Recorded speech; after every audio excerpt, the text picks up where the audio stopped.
Ambuye tsegulani milomo yanga, ndipo ndidzatamanda dzina lanu. Ulemu mukhale kwa Atate ndi kwa Mwana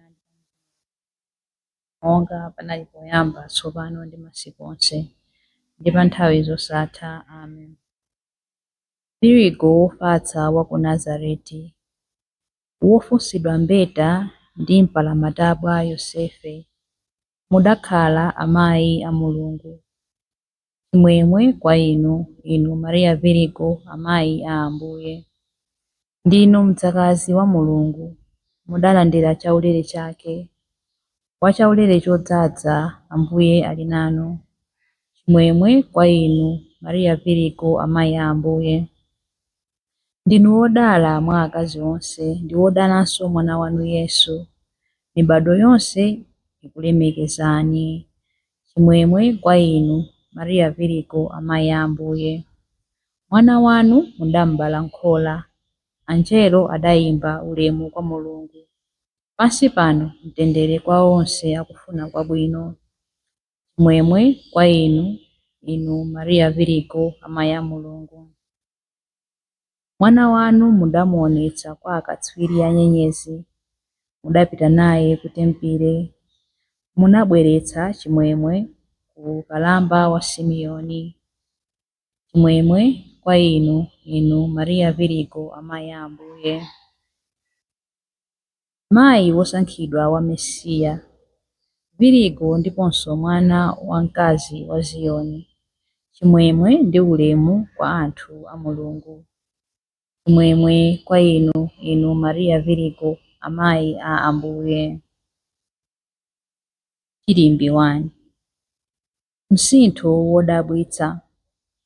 Mlengi wa munthu wosanduka munthu, wobadwa mwa Virigo, tapangidwa kukhala ogawana nawo umulungu wa Khristu, amene adadzichepesa yekha kuti agawane nafe munthu wathu.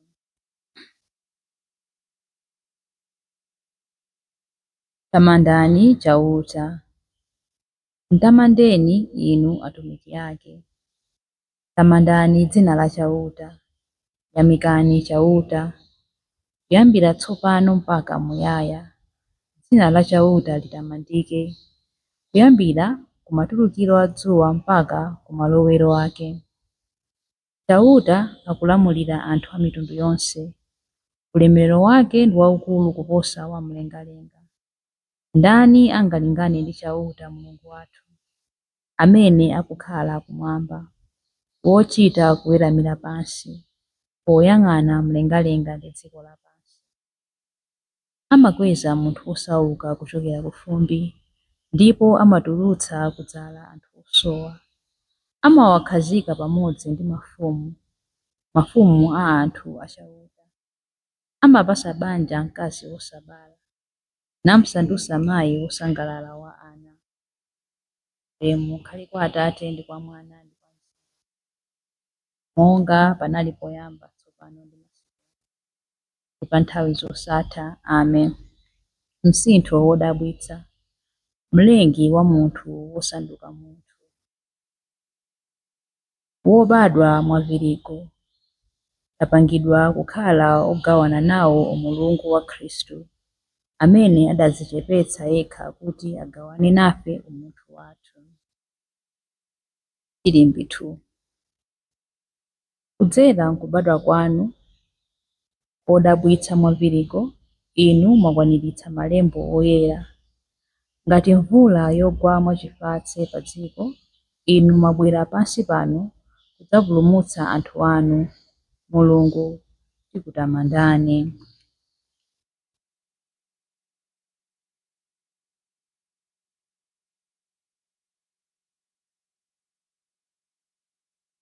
Tamanda chauta iwe Yerusalemu, tamanda Mulungu wako iwe Ziyoni. Paja amalimbitsa mipiringidzo ya zipata zako, amadalitsa anthu amene ali mwa iwe. Amadzetsa mtendere m'malire a dziko lako, amakudyetsa pokupatsa ufa wa tirigu wosalala. Akapereka lamulo pa dziko lapansi, mawu ake amayenda mwaliwiro. amagwetsa chisanu cha mbee ngati ubweya, amamwaza chipale ngati phulusa, amagwetsa matalala ngati miyala. Kodi ndani angathe kupirira kuzizira kwake? Akalamula kuti zichoke, pomwepo zimasungunuka. Akawombetsa mphepo, madzi amayenda. Amadziwitsa Yakobo mawu ake. Amaphunzitsa Israeli malamulo ake ndi malangizo ake. Sadachitepo zimenezi ndi mtundu wina uliwonse wa anthu. Iwo sadziwa malangizo ake. Ulemu ukhale kwa Atate ndi kwa Mwana ndi kwa Mzimu Woyera, monga panali poyamba, tsopano ndi masiku onse, ndi pa nthawi zosatha. Amen. Kudzera m'kubadwa kwanu kodabwitsa mwa Virigo, inu mwakwaniritsa malembo oyera.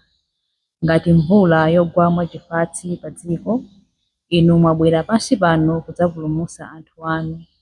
Mulungu tikutamandani. Chilimbi 3. Uvirigo wanu wodala ndiponso waphindu uli ngati chitsamba choyaka koma chosanyeka chimene Mose adachiona pa Sinai. Mutipempherere ife amayi a Mulungu. Tiyamike Mulungu.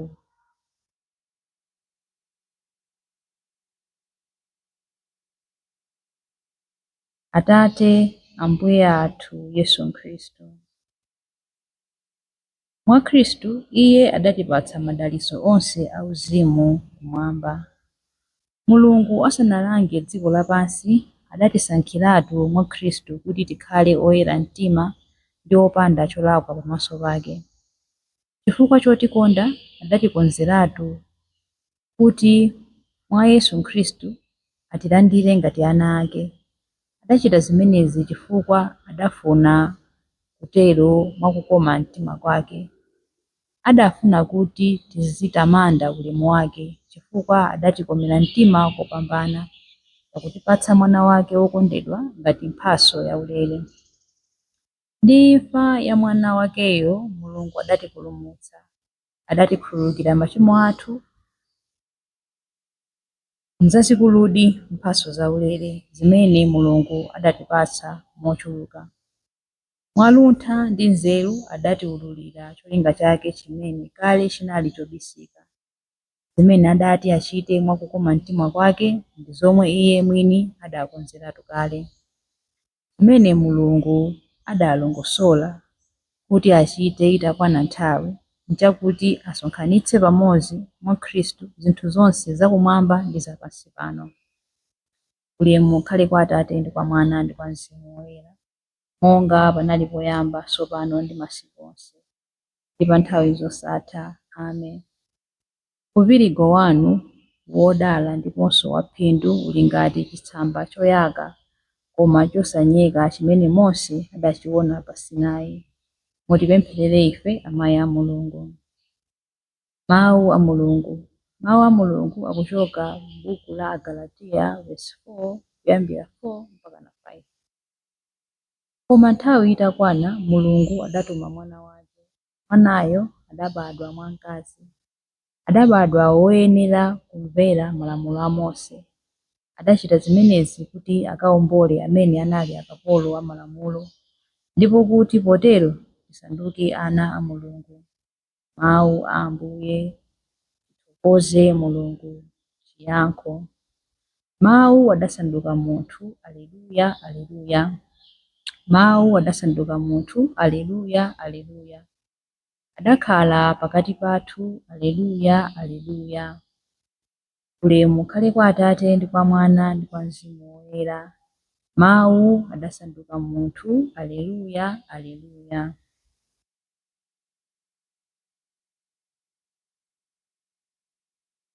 Chilimbi cha nyimbo ya amayi Mariya.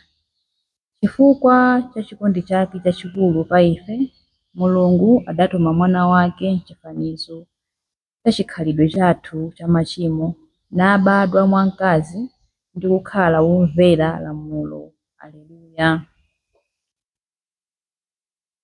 Mtima wanga ukutamanda Ambuye, ndipo mzimu wanga ukukondwera mwa Mulungu mpulumutsi wanga. popeza kuti wayang'ana kutsika kwa mtumiki wake. Ndithu kuyambira tsopano anthu a mibado yonse adzanditcha wodala. Iye amene ali wamphamvu wandichitira zazikulu, ndipo dzina lake ndiloyera. Amawachitira chifundo anthu a mibado ndi mibado amene amamulemekeza. Wachita zamphamvu ndi dzanja lake, wabalalisa anthu a mtima wonyada. Mafumu amphamvu awatsitsa pa mipando yawo yachifumu. Anthu wamba nkuwakweza. Anthu anjala wawakhutitsa ndi zabwino. Anthu olemera nkuwabweza osawapatsa kanthu. Wadzathandiza anthu ake a Israeli pokumbukira chifundo chake. Izi ndi zomwe adalonjeza kuti adzawachitira makolo athu akale aja, Abrahamu ndi zidzukulu zake mpaka muyaya. Ulemu ukhale kwa Atate ndi kwa Mwana ndi kwa Mzimu Woyera, panali poyamba, tsopano ndi pa nthawi zosatha. Amen.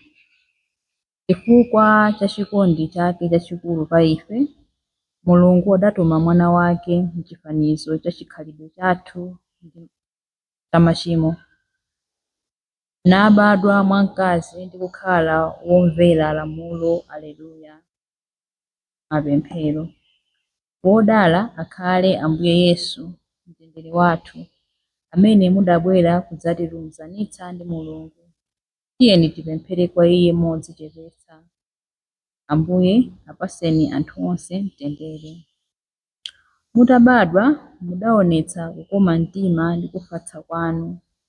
Thandizeni kuti nthawi zonse tizithokoza chifukwa cha madalitso anu. Ambuye apatseni anthu onse mtendere. Mudachititsa amayi anu Mariya kukhala ndi chaulere chodzaza. Apatseni anthu onse chaulere chodzaza. Ambuye apatseni anthu onse mtendere. Mudabwera kudzalengeza uthenga wabwino wa Mulungu kwa anthu onse. Tulukitsani alaliki ndi anthu omvera mawu anu. Ambuye apatseni anthu onse mtendere. Mudafuna kukhala m'bale wathu pamene mudabadwa mwa Mariya Virigo. Aphunzitseni amayi ndi abambo kuti azikondana wina ndi mnzake mu ubale weniweni. Ambuye apatseni anthu onse mtendere. Mudabwera ngati dzuwa likukwera pamwamba pa dziko. Sonyezani kuwala kwa nkhope yanu kwa anthu amene adamwalira. Ambuye apatseni anthu onse mtendere. Ambuye apatseni anthu onse mtendere pamene tikupemphera kuti: Atate athu muli kumwamba, dzina lanu liyeretsedwe, ufumu wanu udze, monga kumwamba choncho pansi pano. Patse ife lero, tikhululukire ife zochimwa zathu, ifenso takhululukira adani athu. Musatisiye ife m'chinyengo, koma mutipulumutse. Mulungu Atate athu, tithe kupindula nawo nthawi zonse mapemphero Virigo Mariya, popeza mumatibweretsera moyo ndi chipulumutso kudzera mwa mwana wanu Yesu Khristu. Ambuye athu, amene ali ndi moyo ndi ufumu limodzi nanu ndi Mzimu Woyera, Mulungu tsopano ndi pa nthawi zosatha. Amen. Ambuye atidalitse, atiteteze ife ku zoyipa zonse ndi kutifikitsa ku moyo wosatha. Amen.